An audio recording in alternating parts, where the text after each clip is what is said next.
Hello, YouTube. This is Professor TK the Chemist, your favorite Professor TK. I am coming to you today because I wanted to share some quick tips that parents can use for their kids when it comes to college and getting early admissions. Now, first, let me tell you who I am and why I am considered Professor TK the Chemist. I have been teaching for over 20 years, and I have taught from high school all the way up to the collegiate level. I am a college chemistry professor. I am a two-time award-winning college professor of chemistry, and I know how to make it fun and easy for my students to comprehend it, and they all excel at it. The ones that don't, shame on you, because I make it so simple that even a middle schooler can break down what I've done for them in terms of explaining the information. I wanted to come on today because oftentimes this is the time of year that so many parents are frazzled. Because if you have a child that's graduating from high school, you need to make sure that they're prepared for college, if that's what they want to do. So for those of you that have kids that want to go to college, here are some top 3 tips that I'm going to share with you today on how they can actually become successful. Tip number 1. Now that school is starting, you want to get acquainted with your child's guidance counselor, okay? Well, obviously, you should have been tracking them since their freshman year. But right now, as a senior, this is the most important time. You want to make sure that your child has all of their requirements to graduate. I've seen so many kids who come unprepared to college or can't even graduate high school because they didn't know that they did not have all the requirements.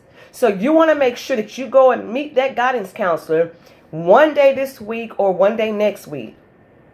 And you want to make an appointment to make sure that your child is on track to graduate. That's tip number 1.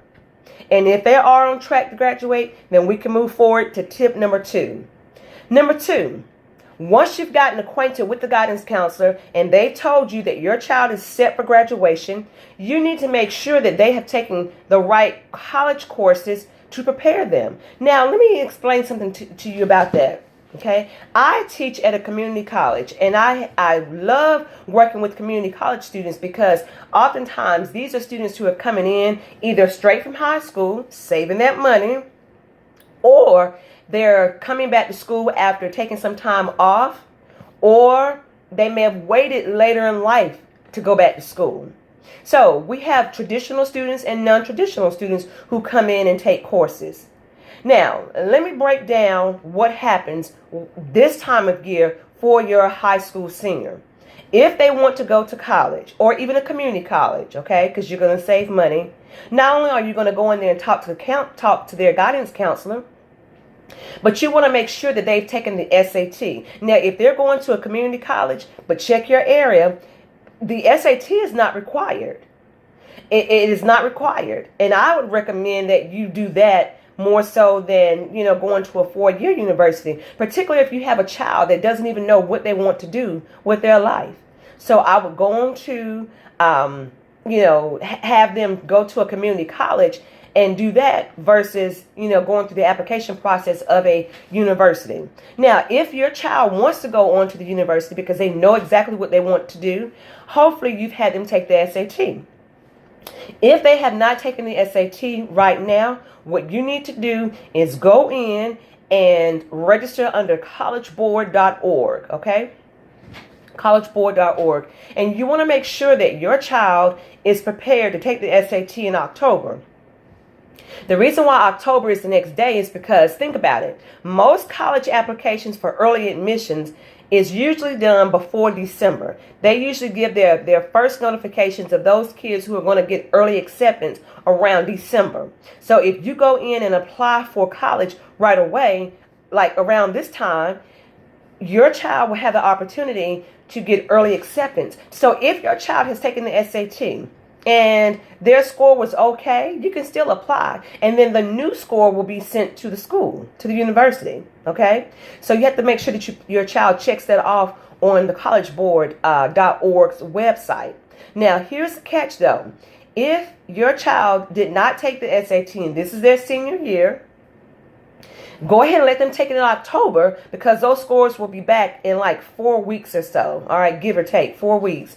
And then that would allow you to apply to the college that they want to go to, or colleges, and they will have their scores automatically sent to the school. But you can put that score on their college application, because your college application is linked to your, it's linked based on your SAT scores, your curriculum in terms of the classes that you've taken, and extracurricular activities, whether you were in the band, the beta club, honor society, things of that sort.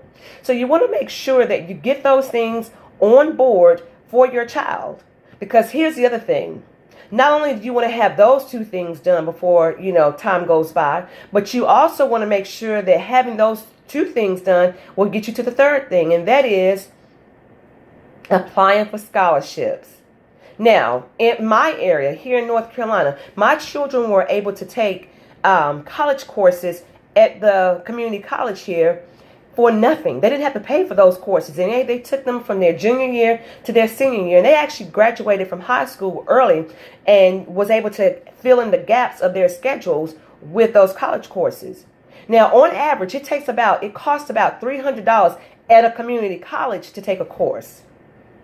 And then we didn't consider that a book. Okay, so depending on the type of school that you go to and the books that are required, you can pay anywhere from $150 to $300, $400 for a textbook. So let's say that it costs about $500 to $700 for a course at the community college. Now, if you take that same class at the university level, you're looking at close to about $700 to $800 for that same course. Now, here's the other thing. When your child goes to a community college, the cost of them going there is a fraction of the cost of what it is to go to the university. You're saving a ton of money. A ton of money. On average, it's about $2,800 or so for the whole year at the community college in my area. And that's not a lot of money when you consider that's the cost for one semester at the university. So if you want your child to be successful, you also want to go, I'm going to give you a bonus tip 4. You want to make sure they can take the CLEP exams. The CLEP exams are just simply exams based on college credits that they earn. It doesn't affect their GPA, but it goes towards their college credits. So if you're taking like an English course, the CLEP exam for English, biology, natural sciences, calculus, those type of courses that freshmen normally take, sophomore year, kind of, sort of, it will save you so much money. Let me tell you, $85 is what it costs to get credit for your college course if you take the CLEP exam. $85. That's all. So if it only costs you $85, why would you want to pay $1,000 for that class when all you have to do is go online, get the study guides, go to the library, get the books for those, and prepare and study?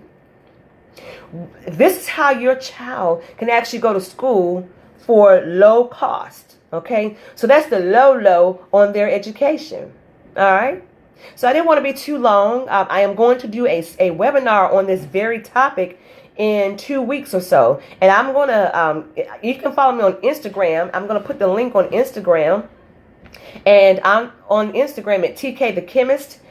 All right. So if you go on there, I also have my own website, www.mygymsforkids.com. And you can go check me out there in those 2 spots to get more information. But I am going to provide a seminar, a more in-depth seminar about these very key factors. All right. Again, this is yours truly, your favorite college professor of chemistry, Professor TK the Chemist. If you need any more help from what I've just shared with you, you can also email me at tkthechemist@gmail.com. All right.